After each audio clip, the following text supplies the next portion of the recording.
Hello and welcome to another instalment for this 1/32 Bf110C, the Dragon, or in my case, the Obby 2000 reboxing. And in this video, we are going to concentrate on the final part of the build. So the wings, the cowlings, the engines, the landing gear, the props, and everything else in between before we need to do the paintwork. And also, as you can see, I have riveted this one.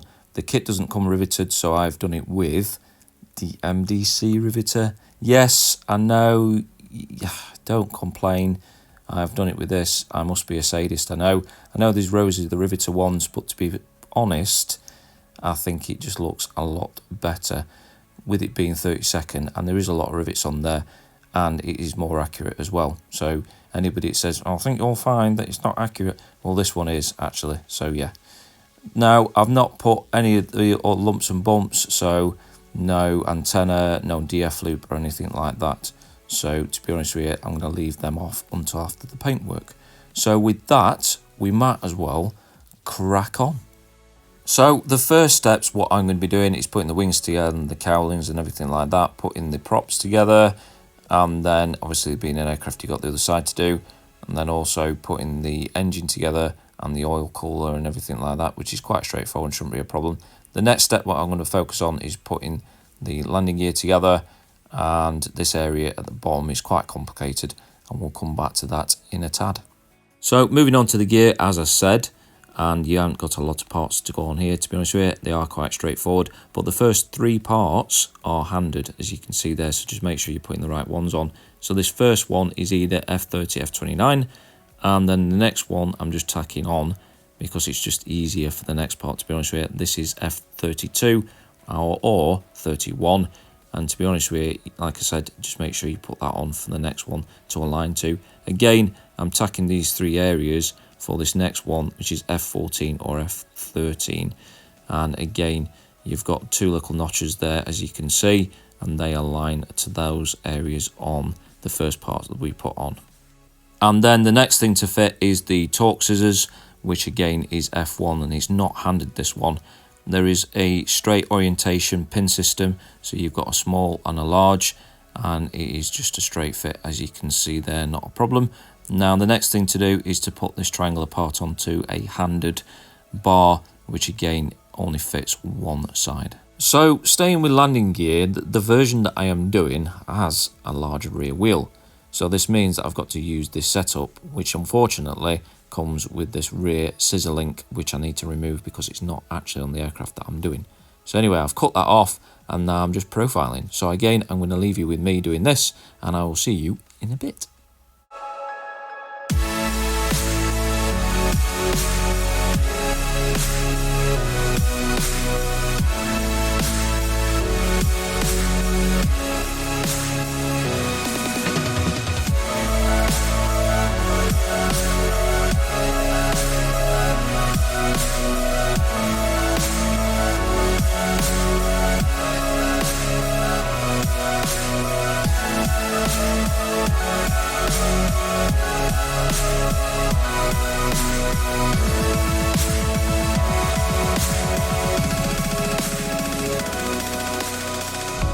So this moves us neatly on to the wheelbase. As you can see, I've got these two parts to put on there, which is quite self-explanatory. They're quite square, but these two parts I'm not going to put on because they don't really fit around this arch here for some bizarre reason. But anyway, I'm going to leave them off. And the actual photo etch bending pliers I'm using is the Tamiya ones. I find these are quite easy to use, to be honest with you. I'll just make sure that it's nice and square, as you can see there. Do it a couple of times.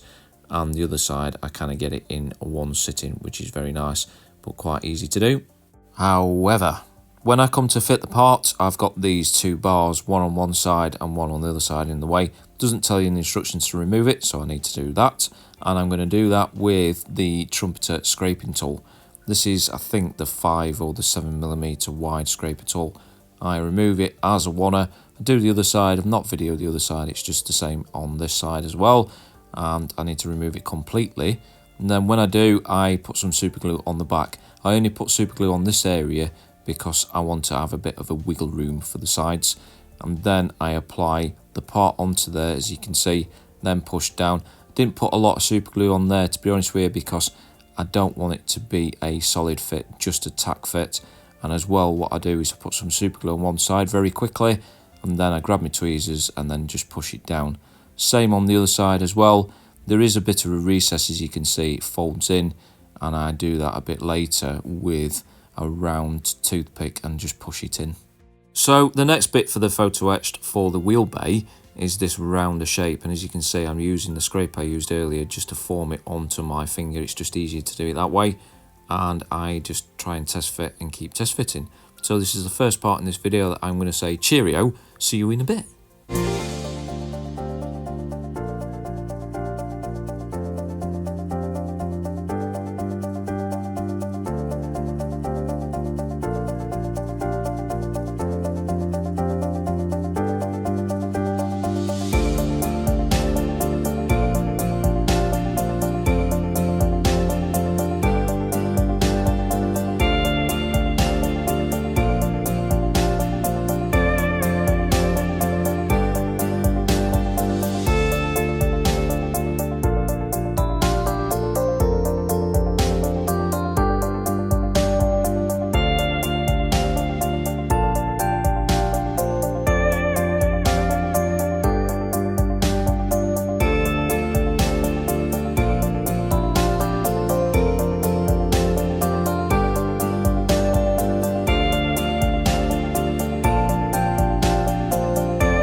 And with that part glued in, now what I found is I've got a gap. Boo!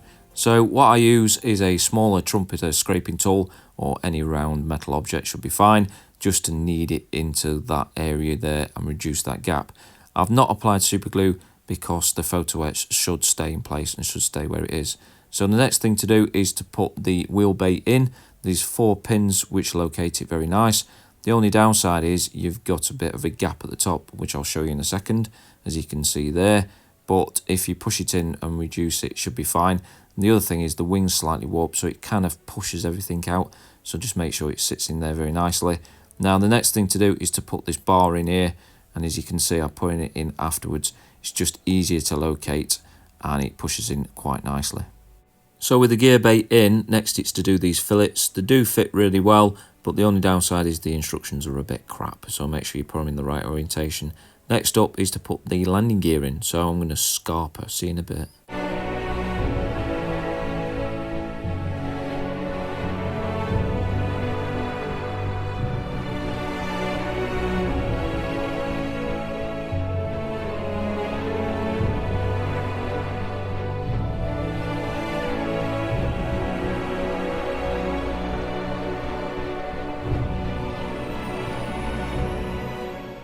See, told you it'd fit.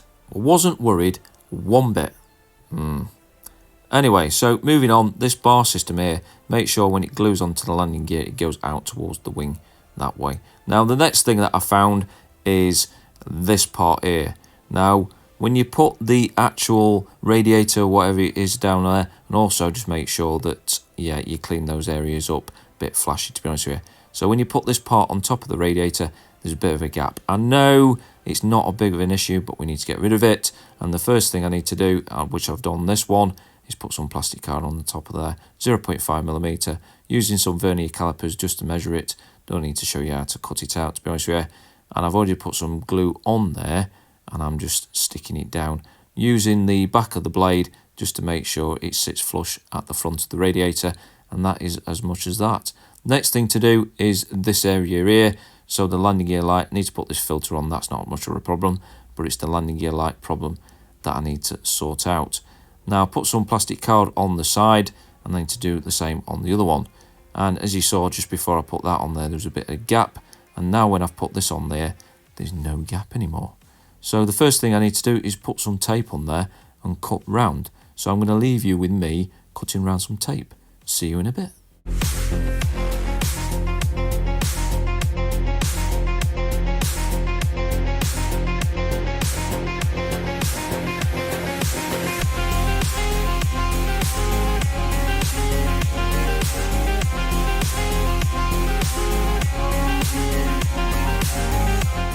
So with that new shape in the tape, I can now transfer that over to the plastic card and cut round it.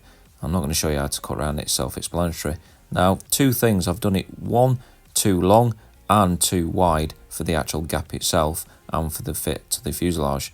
Now the reason for that is because I've not measured the actual gap itself, to be honest with you, and I can trim it down afterwards, that's not a problem. So what I'm doing here is I'm cutting it slightly a bit longer so that I can fill that gap and make it disappear.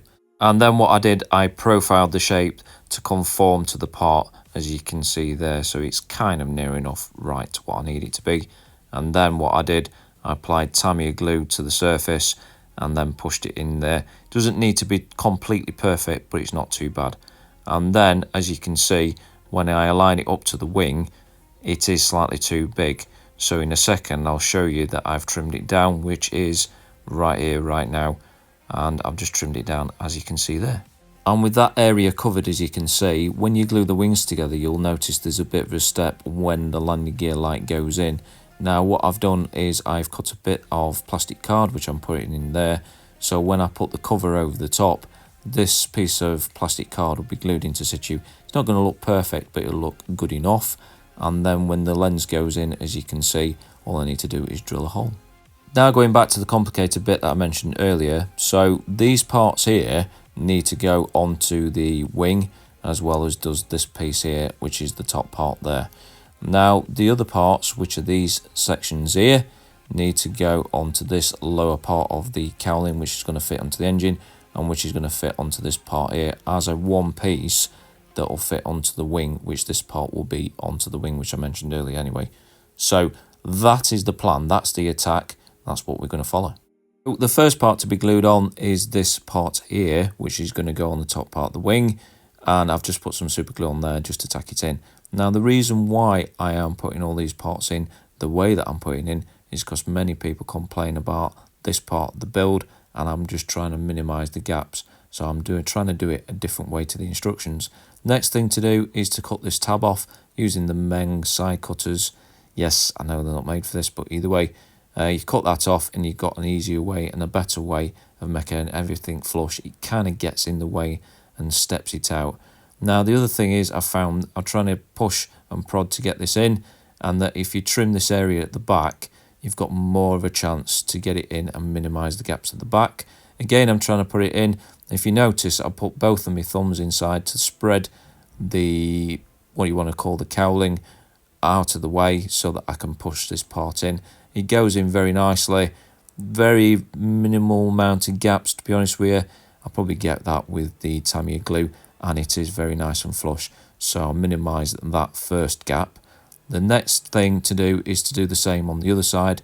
Again, I'm trimming this back area because I'm just thinking, well, if that first one did the same as this one, well, at least this one's going to do, then I should be able to minimise this side. And as you can see, I've minimised it as much as possible, and I've removed as many of the gaps as possible. And then the next thing to do is to glue this part onto the lower part of the cowling. Now, if you do it this way, you've probably got more of a chance that it's going to all fit together, and I do the same on the other side as well. So I'm just applying some normal glue on there and tacking it in. And then finally, all it is just putting the top cowling part. There's some tabs on there, and it should just all fit very nicely. Just make sure everything lines up. It is a bit wobbly at the back, but if you apply super glue, and it should tack it in nicely. After leaving it for at least 24 hours to dry off, I'm really happy with the way that it lines up. And one other thing that I've not mentioned and I'm not going to show is I put some plastic card tabs on there just to strengthen the joint. which moves me neatly onto the engine instruments which need to be put on the cowling. So I've got the Edard photo etch, which is all coloured, which is very nice, and you've got those 3 holes there on the side of the cowling, so you've got 2 on each side, so times 4 to put on there. So I've just put some super glue on there. I've glued one in. As you can see, I've painted it all black and this, that and the other, and I've just put them on there. The reason why I've put super glue on there because I don't want any seepage because of this stuff. This is the Pure Nails Halo gel stuff that I've used before, so I'm just going to put all this on. So again, I'm going to see you in a bit. Cheerio.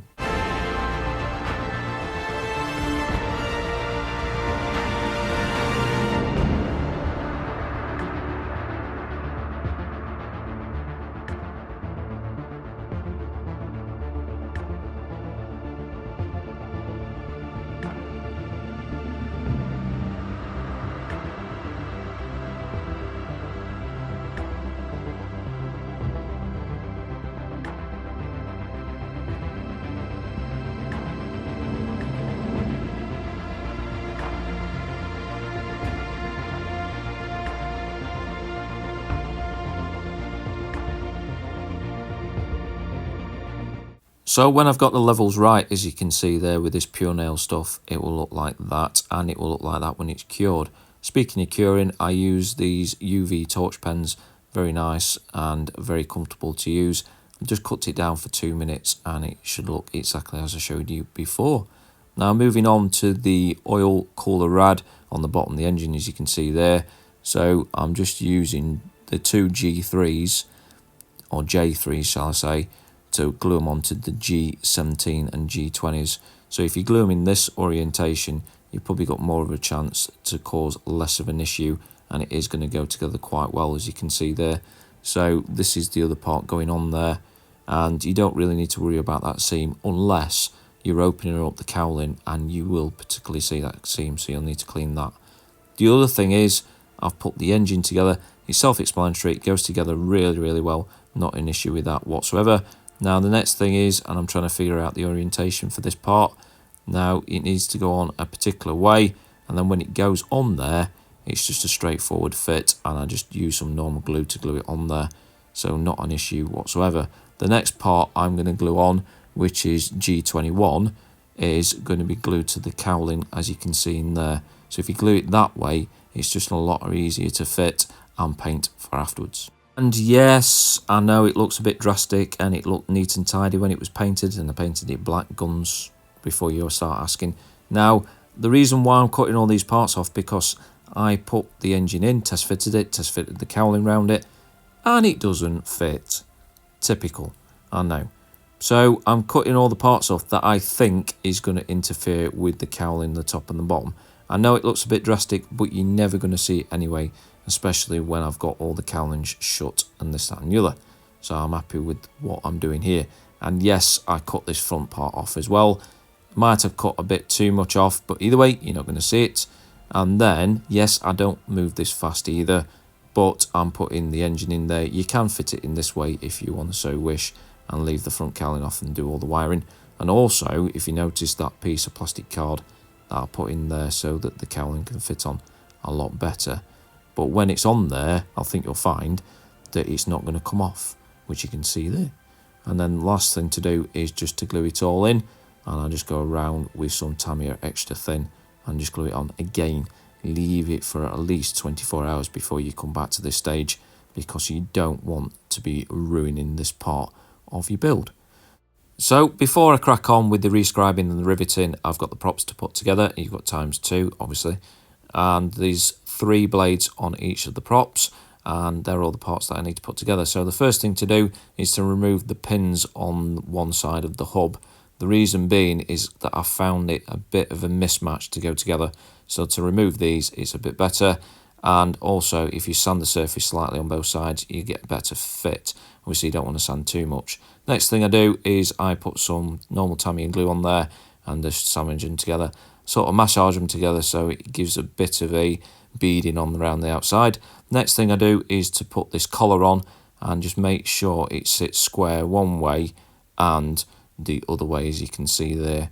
So just make sure the square. And the final thing to do is to actually put one of the blades on. I'm only going to show one of them, but there is a bit of a wiggle room as you put on, so you can have it a bit more feathered one way or the other. So yeah, to be honest with you, it doesn't go on too bad and it fits quite nicely, so you want it to sort of sit that sort of feather into there, and that is one of the props done, as you can see there. Next I put the drive shaft on, and then I'm just putting the hub over the top of the drive shaft onto the backing plate, as you can see there. It is a straightforward fit. The front of the drive shaft you can see through the front of the spinner, which you're going to see in 2 secs, and to be honest with you, you want to paint that silver. And as quick as that, you've done one, you can do the other one. They are quite easy to go together. So moving on to re-scribing. Many people don't like this particular part, but I use the UMM USA. This is the Scriber 1. This is their first version, and I think it's absolutely fantastic. So all I need to do is just push. So I'm doing the fuselage from the right to the left, and I'm just lining it up to the left hand side, and I just push. I do it about 2 or 3, maybe 4 times. I'm just making sure that I am not pushing too hard, and that I'm doing it the same every single time, all the way from the right to the left. So just make sure that you're lining it up square. And when it comes to doing it normally with the curve part of the re-scribing tool, I generally do not push down very hard. I do it very softly, and I do it very carefully. The reason being is because if you do it too hard too quickly, then you are going to be causing issues with the re-scribing tool jumping out of the panel line, and that's when you're going to start causing errors. Also what I do, and as you can see there, is I go a bit further round, and that's to stop you recreating like a trench-like position on the panel line. Say if you do it from there constantly, then you're going to have a thick trench-like panel line and then a normal one a bit further around the fuselage. So it just keeps it consistent, and the thickness and the depth of the panel line consistent all the way around. And that's what you want to achieve. You want to achieve the same as what was already there. Alright, I do understand that if the panel lines are a bit crap all the way around, then you want to kind of re-scribe. So I'd go all the way around the panel line, to be honest with you, like you can see there. And that's one way to avoid that issue. Now the next thing you want to do is sand the surface. So I'm using this main sanding stick or sanding sponge, and I'm just using it wet, and I'm just getting rid of the deburring on the side of that panel line. And then I'm just coming back in with the re-scribing tool. I am not pushing down whatsoever. What I'm doing is removing that white bit in there, which is the sanding dust. That's all I'm doing. That's all I want to do. I'm not pushing down there. I'm not removing any material whatsoever. Now for the riveting, I'm using Kagero's Top Drawings. This is a really good book for what you need for the riveting, and I've got this A2 or A3 poster that you can pull out from the inside, and it shows you all the rivets and all the lines, all the panel lines. And to be honest with you, the kit isn't far off the drawings, what you can see here. So that is not too bad whatsoever. And also you can see where you're going to start off from, of which I'm going to show you right now. Now I'm going to start off with this panel line just here, next to these 2 round panels, so these 2 hatches here, and I just want to be offset by probably 0.5 millimeters. So I need to measure it. Now I'm measuring it, and I'm starting off from measuring from the 20 millimeter point, just because it's more accurate, and I'm going to draw a mark, which I'm going to show you here, 0.5 millimeters from the edge of this circle. This is where I want my rivets to start off from, and I do it the same on the other side. I'm not showing you twice for obvious reasons, and as you can see, I've got time 2 there.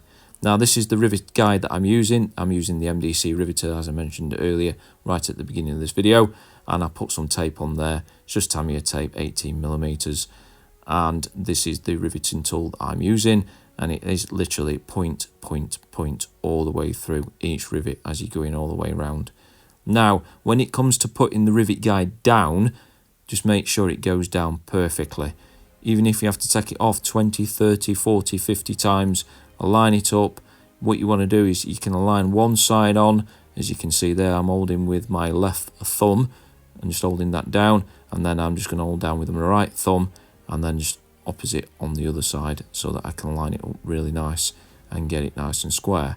And also don't forget to measure and keep measuring and measure, and as you can see I'm measuring in about 3 or 4 or 5 different places on this particular one, just to make sure that it's all lined up to the end of the wing to fuselage join.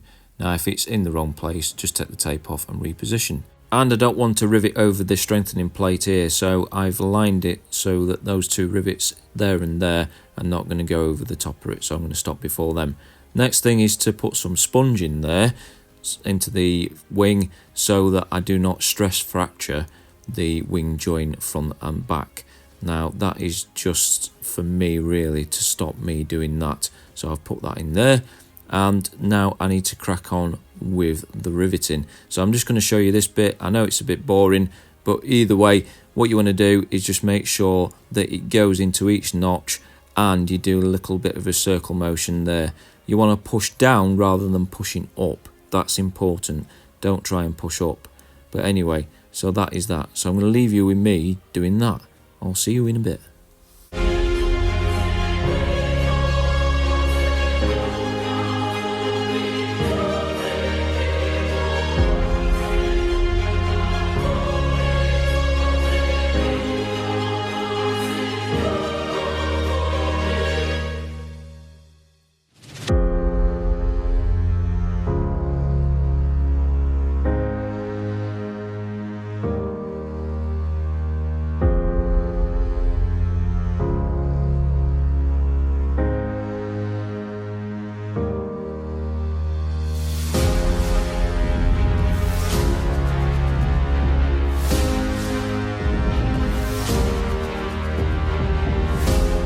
So once you think you're done, and just make sure you are done before you take the tape off, then you can take your tape off and inspect what you have completed. And there might be some areas where you need to go over it again. You can do, just make sure that the tool goes into the hole.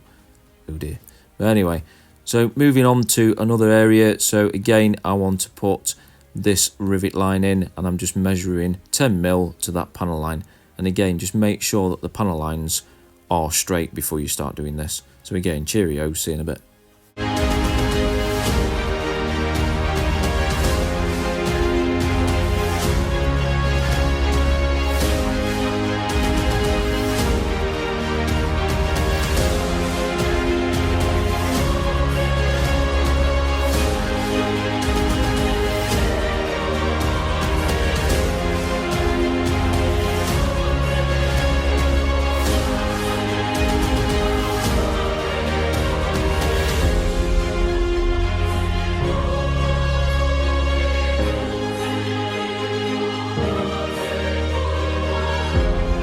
So when it comes to measurements, just make sure that if you're taking it off panel lines, your panel lines are straight, especially around the front of wings. Also, you can do chain dimensioning, but your first one could be wrong, so I'd use baseline from a main panel line or whatever other detail you've got. Also, between 2 points, as you can see here, if I want 2 rows of rivets, then you divide it by 3. And as you can see, I have marked this area out. And again, just make sure you measure from everything and that your panel lines or all the details that you're taking from is square and straight. So that is a priority, because obviously I've done it in the past and I've made a bit of a boo-boo. However, the other way that you can do it is put 2 rivet guides, one on the top and one at the bottom. So at least when you go round the front leading edge of the wing, you know it's going to at least line up. And the other way to do it is to put Dymo tape on there and draw the lines on, which I've done all the horizontal ones. So I'm going to leave you with me doing all these. Cheerio, see you in a bit.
So when it comes to doing all the complex curves around the fuselage and around the leading edge of the wing, I've made this, so it's just two 18mm Tyre tapes put down on the cutting mat.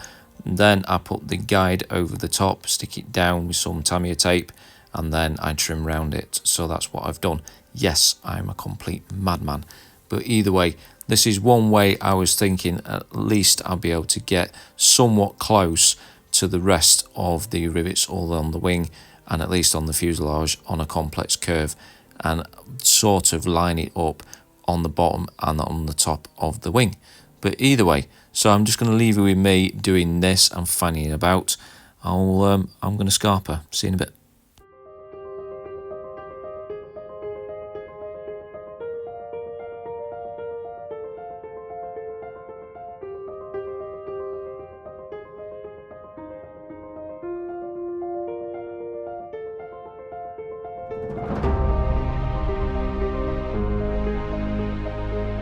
So as soon as you've got that Tyre tape strip in there and it's all lined up, next I'm putting some 18mm Tyre tape just over the top so it doesn't move, because movement is the worst thing you can have, at least when you're coming down with Tyre tape. Also what you can do is put some Tyre tape strips at the ends, especially as far as you're going to go. And as you can see, that is that. I've not videoed all the rest of me doing the fuselage and everything, because literally every man, woman and his dog and my hands and everything was all in there and you won't see anything. But either way, that is the principle of how to do that. And these are both of the wings all riveted, all done, everything's all nicely done. You can come back anytime as you wish just to clean up any areas, and particularly I'm not going to sand this sort of detail off the surface. Reason being is because I may put a silver coat over the top, and when I come to chip it, it's just a lot easier to chip on a raised surface. But either way, that is all the riveting done on the wings and also on the fuselage. Now we're starting to get somewhere, and as you can see, I've already glued one of the wings on, and you can see the benefit of the previous video of taking care to put that bottom plate in, because the wing fits a lot better. Now the other wing, I've put some tabs on there, as you can see. Ideally I should have put them on the wing itself and it would have aligned a bit better, but we'll gloss over that.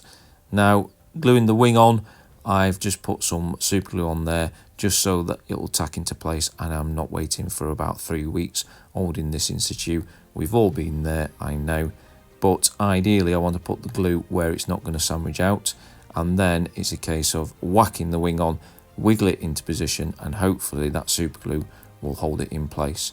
Then when it's held in place, I just want to use some normal glue and just go around and just make sure. You want to be using it as sparingly as possible. Just depends on how thick the plastic is. You can probably get away with a lot more if the plastic is quite thick, to be honest with you. But to be fair, I want to leave this for at least 24 to 48 hours before coming back to it. And then I want to do the same on the top, as you can see there. So pretty much you can also see that is very minimal in the way of gaps, if any at all, which I'm happy with. Now next up is the wheels, and I'm going to do a flat spot on them, and this is going to be very controversial. Many people are going to go, what the hell are you doing? Now I'm going to do this one. Stand by. As we know from the 110, the wheels have got a massive positive camber, so what I'm putting on here is just some marks. So the first two on here is the maximum point of where the flat spot's going to go, and then the middle one is where the wheel is touching the floor right now. And yes, I'm going there. I'm using an iron. And also what I've put on there is some marks where the maximum flat spot is going to go. So yeah, I can just judge it where I want it to go. And also just make sure you've got something hard and flat to put the wheel on after you've put it on the iron. And also make sure it's ceramic coated. So it's going to go on the iron, then onto that. So yeah, that is the plan. Let's see if this works. So I've done it once before, let's try it again. Now, you put the wheel on there, and obviously it's going to take some time for the heat to transfer through to the plastic, but depending on what you want to achieve will depend on how long you want to leave it on there. And this is the point where I'm going to go, oh bugger, because I dropped it. Anyway, so moving on, that's the first instance. That's where when it fell off, that's as much as it was. And I've not sped this video up, I've not slowed it down. It is within time. so you are going to see everything. So I'm just pushing down, and then I transfer it to the flat plate, and this is how much it's sort of melted it. Okay, now I want a slight bit more. I'm going to put it on for a little bit longer, not too long to be honest with you, and then when I've finished, transfer it straight back to the flat plate, and as you can see there, I've got it straight onto the mark, so I'm happy with that. And you can see what I mentioned earlier, that there is quite a bit of camber, but what I'm doing here is just making sure that there's no misalignment and it's nice and square and flat. To be fair, you want to be doing it on glass or something flatter than that, than fabric. What also I'm doing here is just sanding down and making sure everything's square and there's no indentations, no imperfections whatsoever. And also you can see the benefit of me melting it. Obviously the plastic is not as thick of what I melted it to, so there'll be two great big whacking holes underneath it. So that's the benefits of that. Now I'm using 400 grit sandpaper. You can use anything you want, and I'm just deburring it on the sides just to making it nice and smooth for the next stage, of which is putting all the detail back in. So I'm using a diamond file and I'm just basically pushing from one side to the other. It's a flattish diamond file, but I wanted something around about 0.5mm thick, and I've got all the way round this wheel to do. And yes, it did take quite a lot of time, about an hour to sort out. And in the end, what you want to do is sand it down with some 800 grit. So for the final time, I'm going to say cheerio, see you in a bit.